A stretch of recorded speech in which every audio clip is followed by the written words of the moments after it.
नमस्कार, आप देख रहे हैं सी न्यूज़ भारत। मैं हूं आपके साथ ज्योति अरोरा। वक्त हो गया है न्यूज़ बुलेटिन का, जिसमें हम जानेंगे कि कहां युवक को लगी 3 गोलियां और आरोपी मौके से हुआ फरार। कहां सदर पुलिस द्वारा चोरी की 18 मोटरसाइकिलों सहित 6 अभियुक्तों को किया गया गिरफ्तार। इन सभी खबरों को जानेंगे विस्तार से, तो आइए नजर डालते हैं इस वक्त की बड़ी खबरों पे। यूपी के जनपद बुलंदशहर में कोतवाली खुर्जा नगर इलाके में परिजनों का आरोप, चौथ वसूली के रुपए न देने पर युवक का ताबड़तोड़ गोलियों से भूनकर गंभीर रूप से किया घायल एहसान के शरीर में 3 गोलियां लगी हैं, जिसकी वजह से हालत नाजुक बनी है।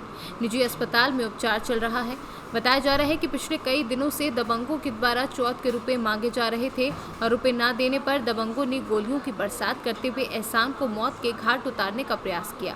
हालांकि दबंग आरोपियों पर हमले से भी दर्जनों मुकदमे दर्ज हैं, लेकिन बावजूद उसके पुलिस दबंग आरोपियों के खिलाफ कोई कड़ी कार्यवाही नहीं कर पाती है।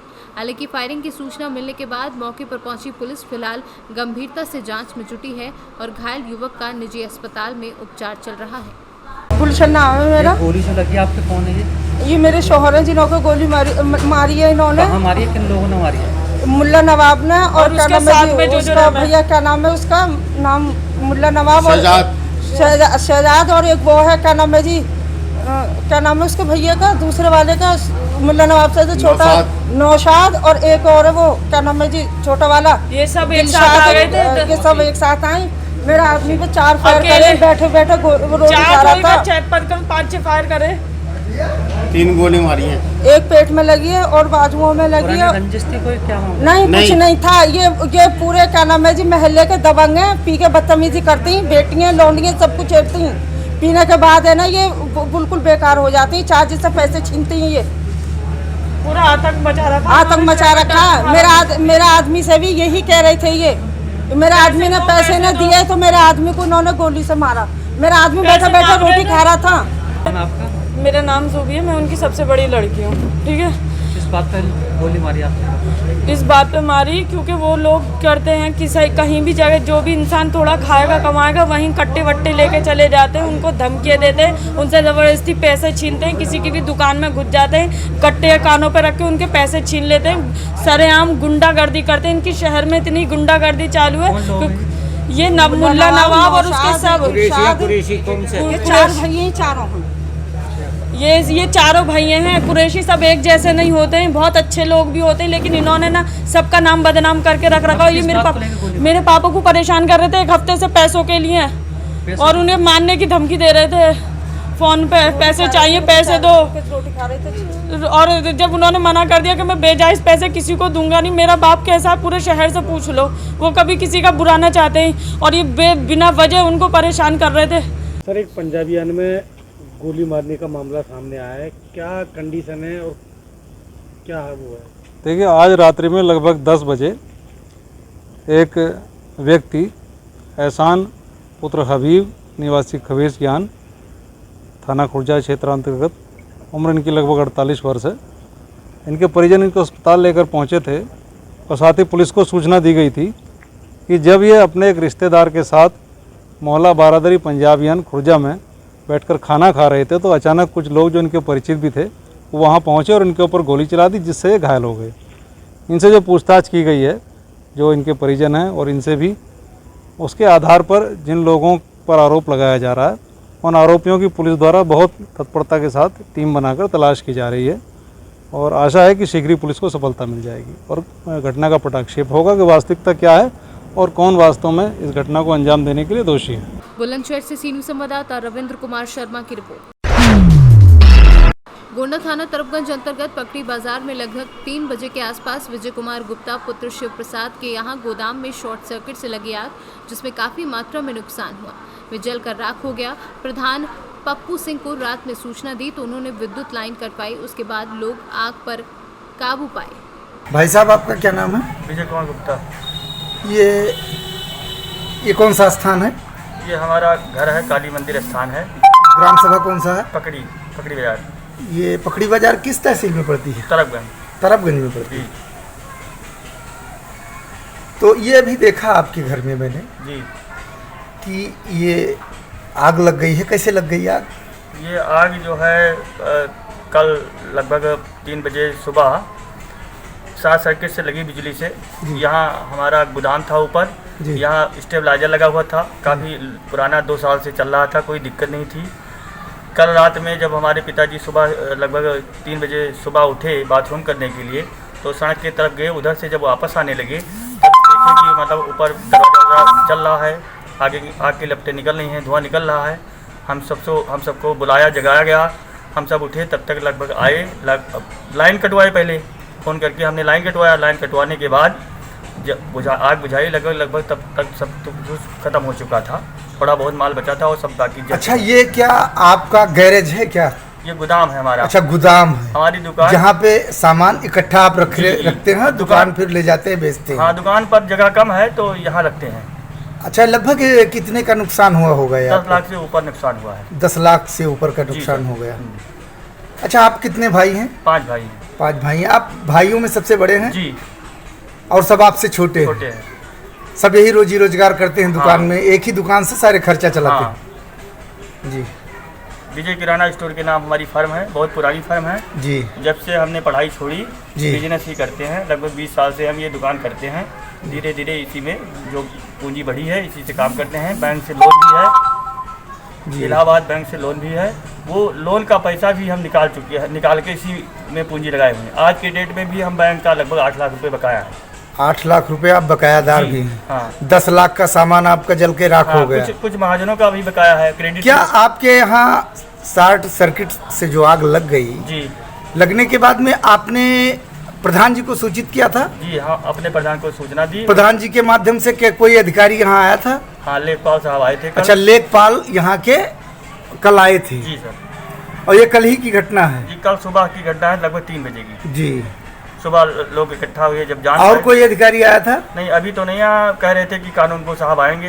कानून को साहब कह रहे थे कि मैं आऊंगा। हाँ, लेकिन अभी आए नहीं। प्रधान जी हमारे कह रहे थे कि कानून को साहब आएंगे, मुआयना करेंगे, जांच करेंगे जी, लेकिन आए नहीं अभी तक। गोंडा से सीनियर संवाददाता शिवराम पांडे की रिपोर्ट। नागदा के किलकीपुरा के रहने वाले 50 वर्षीय अजीज खान ने फांसी लगाकर अपनी जीवन लीला समाप्त कर ली। मृतक ने दीवार पर लिखे सुसाइड नोट में अपनी मौत के जिम्मेदार शमशुद्दीन पिता करीमुद्दीन, सिद्दीक पिता शमसुद्दीन और एक महिला मोहम्मद की पत्नी, इन तीनों को मौत का जिम्मेदार बताया है। दरअसल इन तीनों के द्वारा मृतक के प्लॉट पर जबरन कब्जा कर रखा है और मृतक बार बार प्लॉट को लेकर धमका रहे थे। इन कारणों के चलते मृतक ने आत्महत्या जैसा कदम उठा लिया। फिलहाल पुलिस ने मर्ग कायम कर जांच शुरू कर दी है। करीबन 5-6 दिन पहले की बात है। पापा वहाँ पे गए थे फ्लैट पे, तो वो भाईजान उन तो आगे कोई भी नहीं आया था, उन्हें उनकी लेडीज़ लोग आगे करा था। तो उस टाइम तो पापा ने कुछ भी नहीं करा, फिर पापा ने आवेदन दे दिया था। और इसके पहले कभी कुछ ऐसा थाने आने में आवेदन दिया? पापा शिकायत कभी हमको परेशान कर रहे हैं या? हाँ, मतलब पापा को ऐसा बता रहा था। थाने में दिया था आवेदन पापा ने पहले? हाँ, पापा ने दिया था। अच्छा, तो क्या और क्या बताया उन्होंने? जैसे उसके पहले फ़ोन लगा के आपको फ़ोन लगाया था पहले क्या? फ़ोन तो मेरे मोबाइल पे आया था, फिर भाई से बात हुई। अच्छा अच्छा अच्छा। तो आप उनको जानती हो, आरोपी जिन्होंने परेशान करते थे पापा को? पापा ने प्लाट कब लिया था, ज़मीन कब ली थी अपने? 2011 में। 10 साल पहले की बात है, जब से ले रखा था प्लाट अपने।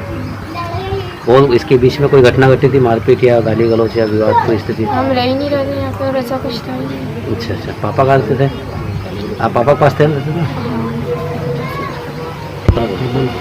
मतलब जब भाईजान आगे नहीं आते थे, लेडीज आती थी और पापा को गाली गुफ्तार करती थी। महिलाओं को आगे करके वो विवाद महिलाओं को आगे करते थे। ब्लैक बोर्ड पे लिख के आदमी ने अपनी जीवन लीला समाप्त कर ली है। क्या है मामला पूरा? मैटर में कल सुबह अर्ली मॉर्निंग 4:30 बजे पर थाने से सूचना प्राप्त हुई कि एक व्यक्ति किलकीपुरा में अपने घर के अंदर फांसी लगा के लटका हुआ है। अपनी गश्त पार्टी की तत्काल रवाना की, हम भी मौके पर पहुँचे तो जो जिस कमरे में फांसी लगा वो 2nd फ्लोर पे था और दो तरफ अंदर से दरवाजे बनते, दरवाज़ा तोड़कर अंदर देखा जाके तो जो व्यक्ति है अजीज खान पिता अकरम खान, मुकल्लम की 50 साल हो गए, रहने वाले किलकीपुरा पे। उनका परिजन कल से 6 दिन पहले पूर्व उज्जैन गए थे और ये अकेले रह रहे थे। और इनका एक इन्हीं के समाज के शमसुद्दीन वगैरह से प्लाट से संबंधित विवाद चल रहा था। उसी से प्रताड़ित होकर इन्होंने आत्महत्या की और ब्लैक बोर्ड क्या दीवार पर लिख गया, ब्लैक बोर्ड नहीं वो दीवार है, दीवारों पे लिख के चले गए हैं कि हमारी मौत के जिम्मेदार शमसुद्दीन सिद्दीक और एक महिला है, उसका नाम नहीं बोलना चाहते। और इसमें उनको उतार के मौके की लिखापढ़ी के उपरांत उनका पीएम कराया गया, पीएम उपरांत उनके शव को परिजनों को सुपुर्द किया, मर्ग कायम किया। मर्ग इसकी उज्जैन से सीनू संवाददाता सुरेश जाटवा की रिपोर्ट। उन्नाव पुलिस ने वाहन शातिर चोर गिरोह का बड़ा खुलासा किया है। पुलिस ने 6 शातिर चोरों को गिरफ्तार कर 18 वाहन बरामद किए हैं। कितने मोटरसाइकिल बरामद हैं और कितने लोग बरामद किए हैं, कितने लोगों को बरामद? आज जनपद उन्नाव की पुलिस ने अच्छा कार्य करते हुए एक बड़े वाहन चोरों की गैंग को गिरफ्तार किया है। इस गैंग में 6 व्यक्ति शामिल हैं और इनके कब्जे से 15 मोटरसाइकिलें बिल्कुल सही हालत में चलती हुई दिशा में, 1 मोटरसाइकिल स्कूटी है और 2 मोटरसाइकिल ऐसे जिनका हाफ चेसिस है, 1 का इंजन बरामद हुआ है। इस प्रकार 18 वाहन हैं जो पुलिस ने अपने कब्जे में लिया है इनकी निशानदेही पर। इसमें मेन अभियुक्त हैं, उनके खिलाफ और भी आगे कार्रवाई की जाएगी। हम गैंगस्टर एक्ट का इसमें मुकदमा का पंजीकृत करेंगे और भी जो भी जांच पड़ताल में सामने आएगा, अगर इसमें और लोग शामिल हुए पाए जाएंगे तो उनके विरुद्ध भी कार्रवाई की जाएगी। ये जो आरोपी हैं इनके साथ कहाँ से जुड़े, इसकी तलाश की गई, क्या कुछ अभी तक मिल गया है? अभी तक यही पता चला कि जनपद के और जनपद के बाहर भी ये लोग कार्य करते हैं और निश्चित तौर पे अभी विवेचना जब आगे बढ़ेगी तो हमें और भी जानकारी होगी कि कहाँ से ये लोग पूरा अपना ऑपरेशन करते थे, कौन कौन इनके सहायक हैं, कहाँ से इनका अपना ऑपरेशन करने का क्या तरीका रहा है, सबके बारे में जानकारी करके जो भी इसमें आपराधिक संलिप्त पाया जाएगा उसमें किसी को बख्शा नहीं जाएगा। ये गाड़ी एक ही जगह मिली है क्या अलग अलग लोगों से बरामद? नहीं, अभी ये विवेचना के मध्य अभी चल रही है बातें। गाड़ी बरामद जहाँ पे हुई है उसके बारे में आगे कार्रवाई की जा रही है। लगभग तब कितने दिन से घटना ऐसी कर रहे हैं? हमारी जो अभी तक प्रारंभिक जांच में पता चला है कि ये करीब 1 साल से इस घटना को कर रहे हैं। सर, जो अपराधी पकड़े गए हैं क्या उनका भी कोई आपराधिक इतिहास है? पुराना आपराधिक इतिहास अभी इसके बारे में जानकारी की जा रही है। आपराधिक इतिहास किसका कहाँ पे क्या है, अभी तो कार्रवाई प्रारंभ हुई है। सभी चीज विवेचना में शामिल किया जाएगा कि किसका क्या आपराधिक इतिहास है, कितनी बार गिरफ्तार हुआ है, जमानत पर है कि नहीं है, ये सब विवेचना के मध्य आएगा। उन्नाव से सीनू संवाददाता रणवीर यादव की रिपोर्ट। फिलहाल के लिए न्यूज बुलेटिन में बस इतना ही। देश और दुनिया की तमाम बड़ी खबरों के लिए आप देखते रहिए सी न्यूज भारत।